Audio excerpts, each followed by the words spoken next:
Hello दोस्तों, मैं महेश और आपका एक बार फिर से स्वागत है एसएससी एक्यूएन में।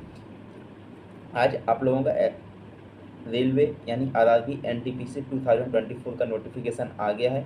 ठीक है, तो ये नोटिफिकेशन 2019 में आया था, उसके बाद अब आया है दूसरी बार, मतलब नेक्स्ट बार। और इसमें क्या क्या कौन कौन सी पोस्ट हैं और किसको हम फर्स्ट प्रेफरेंस में रहेंगे, किसको सेकंड प्रेफरेंस, किसको थर्ड प्रेफरेंस, यानी फिर पोस्ट प्रेफरेंस हम कैसे भरेंगे, हमारे लिए कौन सी पोस्ट सुटेबल होगी कि हमें मेडिकल में दिक्कत ना हो और हमें परेशानी को सामना ना करना पड़े।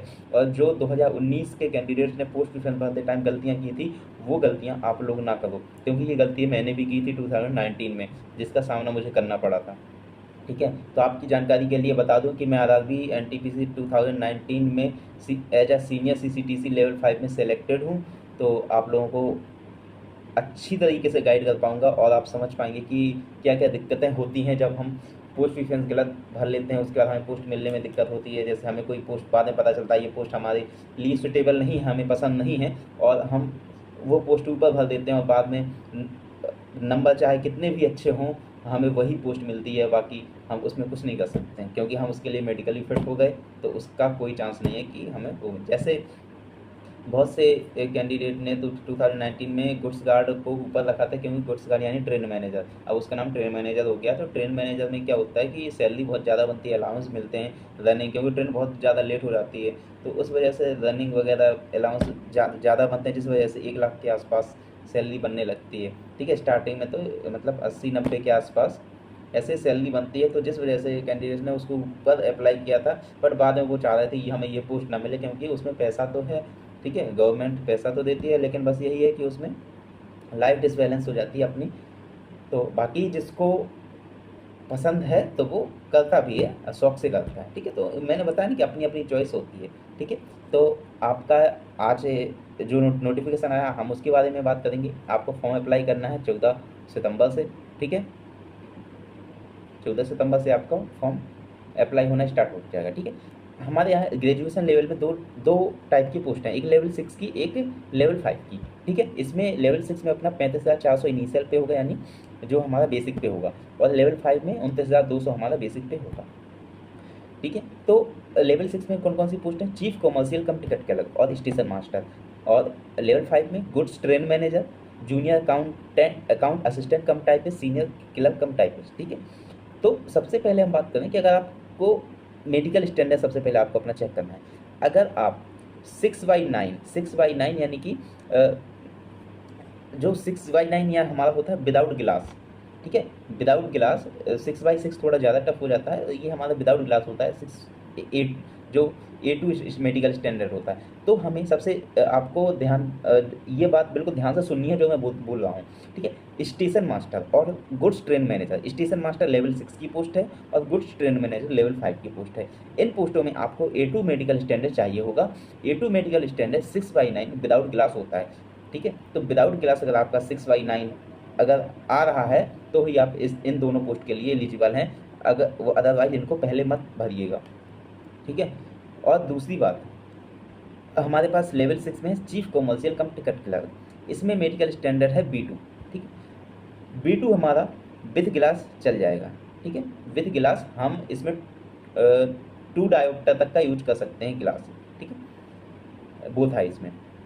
और 2 पोस्ट हैं, जूनियर अकाउंट असिस्टेंट कम टाइपिस्ट और सीनियर क्लर्क कम टाइपिस्ट, ये लेवल 5 की दोनों पोस्ट हैं।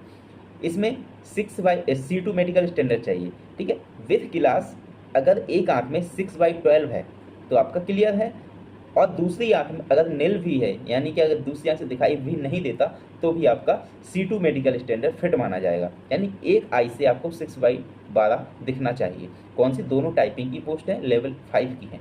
ठीक है, तो अपने अकॉर्डिंग मेडिकल स्टैंडर्ड देख लो, समझ लो किसका मेडिकल स्टैंडर्ड क्या है। ठीक है, अब मैं आपको आगे बताने जा रहा हूँ। ठीक है, मेडिकल स्टैंडर्ड आप लोग समझ गए। ठीक है, अब जैसे पोस्ट प्रेफरेंस कैसे करें, देखो सबसे पहले बारी आती है कि हम पोस्ट का चुनाव कैसे करें। अगर हमें लेवल अपर वाला चाहिए, जैसे हमारे लेवल 6 पहले आते हैं, यानी हमें लेवल 6 पे डाल दी हमने, सबसे पहले स्टेशन मास्टर डाल दी। ठीक है, हमें स्टेशन मास्टर बनना है और पूरी स्टेशन का मालिक बनना है, हमने स्टेशन मास्टर डाल दी। ठीक है, चीफ कॉमर्शियल कम टिकट सुपरवाइजर लेवल 6 की पोस्ट है, ये होती है जो सीनियर सीसीटीसी लेवल 5 में आता है, जिसकी वैकेंसी 2019 में आई थी, जो कि अब नहीं आएगी, डायरेक्ट भर्ती कभी नहीं होगी अब चीफ कॉमर्शियल कम टिकट सुपरवाइजर उसका मतलब उस जब सीनियर सीसीटीसी का प्रमोशन होगा तो इसी पे होगा, ठीक है। यानी कि ये सीधी भर्ती हो गई अब। तो ये लेवल 6 की पोस्ट है, ठीक है, और इसमें B2 मेडिकल स्टैंडर्ड है। ये हो गई दोनों लेवल 6 की पोस्ट। अब लेवल 5 की goods train manager, junior account assistant कम टाइपिस्ट, सीनियर क्लर्क कम टाइपिस्ट, ठीक है। अगर आपको पैसे ज़्यादा कमाने हैं, आपको पैसों की ज़्यादा ज़रूरत है, आप अपनी लाइफ से कंप्रोमाइज़ करने के लिए रेडी हैं, तो आप गुड्स ट्रेन मैनेजर की तरफ जा सकते हैं। इसमें आपको अच्छी खासी सैलरी मिलेगी, भत्ते मिलेंगे, तो आप कुछ ट्रेन मैनेजर में जा सकते हैं, ठीक है। बट आपका मेडिकल स्टैंडर्ड A2 होना चाहिए, यानी कि आपको विथ गिलास 6/9 दिखना चाहिए 6/9 विथ गिलास दिखना चाहिए। A2 का मतलब ये है, ठीक है। उसका जूनियर अकाउंट असिस्टेंट कम टाइपिस्ट और सीनियर क्लर्क कम टाइपिस्ट, ये C2 है, लेवल 5 है। तो इसके अकॉर्डिंग आप अपने पोस्ट का चुनाव कर सकते हैं, ठीक है। तो अब आप ऐसा मत समझिएगा कि मान लो आपने लेवल 6 में भर दी, सबसे पहले स्टेशन मास्टर जिसका मेडिकल स्टैंडर्ड A2 है, और दूसरे हमारी चीफ कॉमर्शियल कम टिकट सुपरवाइजर जो जिसका B2 है, आपने A2 अनफिट कर गए और आप B2 फिट हैं, और आपकी जो स्टेशन मास्टर की कट ऑफ क्लियर है और चीफ कॉमर्शियल कम टिकट सुपरवाइजर की भी कट ऑफ क्लियर है, तो आपको जो पोस्ट मिलेगी वो चीफ कॉमर्शियल कम टिकट सुपरवाइजर मिलेगी, क्योंकि आपने स्टेशन मास्टर पहले भरा तो था, लेकिन आप उसका मेडिकल स्टैंडर्ड फिट नहीं कर पाए, ठीक है। और जब आपको DV के लिए बुलाया जाएगा तो 1:1 में ही बुलाया जाएगा, ठीक है। उसके बाद कट ऑफ डिक्रीज हो के बुलाते रहते हैं, जैसे वो लोग मेडिकल अनफिट होते रहते हैं तो वैकेंसी के लिए पूरी फिल करने के लिए, शॉर्टफॉल के लिए वो आगे बुलाते रहते हैं, ठीक है। ये बात हमारी क्लियर हो गई। अब इसके रिगार्डिंग अगर कोई भी डाउट है तो आप मुझसे पूछ सकते हैं, ठीक है। अब हम आते हैं किस पे, हाँ, और आप लोगों को कैटेगरी का सर्टिफिकेट बनवा लेना है, ठीक है। और इसके सिलेबस के बारे में आपको मैं अभी बता देता हूँ कि आपका जो सिलेबस होगा, आपका जो एग्ज़ाम होगा, फर्स्ट स्टेज CBT यानी कंप्यूटर बेस्ड टेस्ट, आपका सबसे पहले टेस्ट होगा। आपको जनरल अवेयरनेस में 40 क्वेश्चन होंगे, मैथमेटिक्स में 30 क्वेश्चन होंगे, जनरल इंटेलिजेंस एंड रीजनिंग में 30 क्वेश्चन होंगे। टोटल नंबर ऑफ क्वेश्चन 100 होंगे और आपको टाइम मिलेगा 19 मिनट्स, ठीक है। PWBD कैंडिडेट्स हैं तो उनको 120 मिनट्स मिलेंगे, ठीक है। आप एक 1/3 की नेगेटिव मार्किंग रहेगी, ठीक है। एक क्वेश्चन 1 नंबर का रहेगा, ठीक है। जैसे आपने 3 क्वेश्चन अगर गलत कर दिए तो आपका 1 नंबर माइनस हो जाएगा, ठीक है। अब इसके बाद हमारा जो सिलेक्शन होगा 15 टाइम्स ऐसे NTPC रेलवे NTPC बुलाएगी, यानी कि 15 टाइम्स CBT 2 में।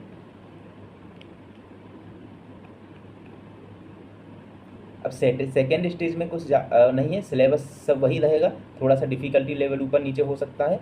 इसमें आपके बस ये होगा, जनरल अवेयरनेस में जो है आपके 50 क्वेश्चन हो जाएंगे, मैथमेटिक्स में 35 क्वेश्चन और रीजनिंग में 35 क्वेश्चन, यानी कि मैथ और रीजनिंग में 5 क्वेश्चन बढ़ गए, जनरल अवेयरनेस में आपके 10 क्वेश्चन बढ़ गए।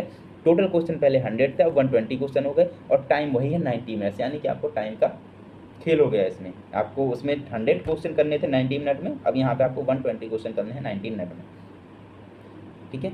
तो आप लोग जो SSC की मैथमेटिक्स रीजनिंग पढ़ते हैं सब वही है, और कुछ अलग नहीं आएगा। अगर आप SSC की तैयारी कर रहे हैं तो उसमें आप मैथमेटिक्स रीजनिंग और GS पढ़ रहे हैं, और तो आपके लिए बहुत फ़ायदेमंद होगा। मैं भी SSC की तैयारी करता था, SSC का ही एग्ज़ाम दिया है, और मैंने NTPC रेलवे NTPC क्लियर करी है। मैंने कभी स्पेशली NTPC का नहीं पढ़ा है, हाँ एग्ज़ाम के टाइम में जरूर मैंने करंट अफेयर्स स्पेशली पढ़ी थी, और जितनी GK मैंने SSC के लिए पढ़ी थी वो मैंने उसका रिवीजन किया था। मैंने स्पेशली ऐसे ये नहीं पढ़ा कि SSC का तो करता था, मैंने स्पेशली ये नहीं पढ़ा कि NTPC की मैथ लगा लो, NTPC की रीजनिंग लगा लो, ऐसा कुछ, सब सेम ही होता है, ठीक है। वही क्वेश्चन, वही मेथड्स, वही सब कुछ वही होता है। आप SSC का पढ़ रहे हैं तो मैथ और रीजनिंग इसकी आसानी से कर लेंगे, ठीक है। बस टाइम का इशू ही रहता है, उसके लिए आपको मेहनत ही करनी पड़ेगी, ठीक है। उसके बाद जो टाइपिंग वाली पोस्ट जो हाँ, स्टेशन मास्टर में आपका साइको टेस्ट होगा, ठीक है। साइको टेस्ट मैंने दिया है, ठीक है। साइको टेस्ट मैंने दिया है, स्टेशन मास्टर के लिए मैंने दिया है साइको टेस्ट, तो मुझे पता है। तो आप लोग साइको टेस्ट में पहुँचते हैं तो मैं उसके लिए भी डिटेल वीडियो बना दूंगा, ठीक है। और मैंने साइको टेस्ट क्वालीफाई भी किया है, ठीक है। और एक सिर्फ क्वालीफाई नहीं चलता होता है, मैंने क्वालीफाई किया है, ठीक है। मैंने उसके प्रैक्टिस सेट भी लगाए थे, तो आपको भी बता दूंगा, ठीक है। और टाइपिंग टेस्ट, इसमें टाइपिंग टेस्ट होगा, ठीक है। अगर आप हिंदी इंग्लिश में टाइप करते हैं तो 30 वर्ड्स पर मिनट होता है और हिंदी में टाइप करते हैं 25 वर्ड पर मिनट होता है।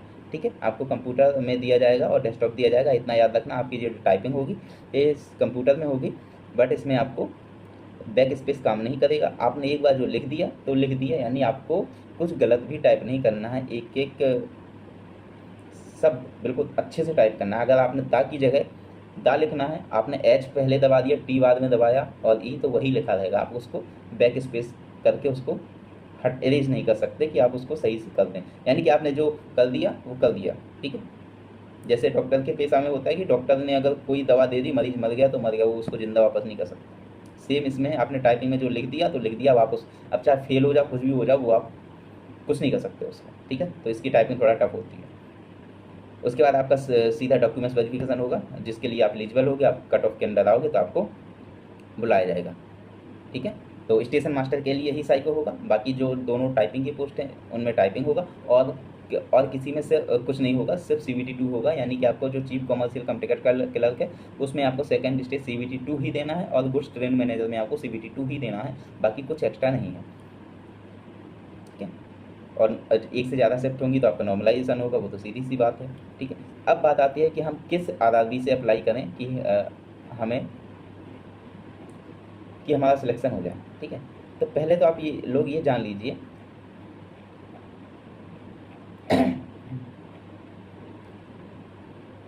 कि जैसे आपके घर से कौन सा पास पड़ता है, आपके होम टाउन में किससे पोस्टिंग मिल जाती है। अगर आपको होम टाउन में रहना पसंद है, अपने घर के आसपास पोस्टिंग लेना चाहते हैं, तो आप उसके अकॉर्डिंग RRB चॉइस कर सकते हैं। लेकिन हाँ, आपको उसमें देखना पड़ेगा कि उसमें पोस्ट ठीक ठाक है कि नहीं है।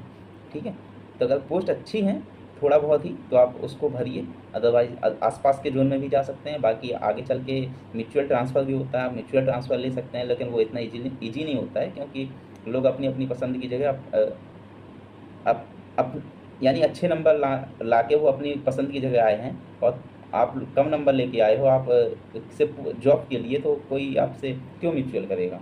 ठीक है, क्योंकि वो तो अपनी पसंद में चला गया ना।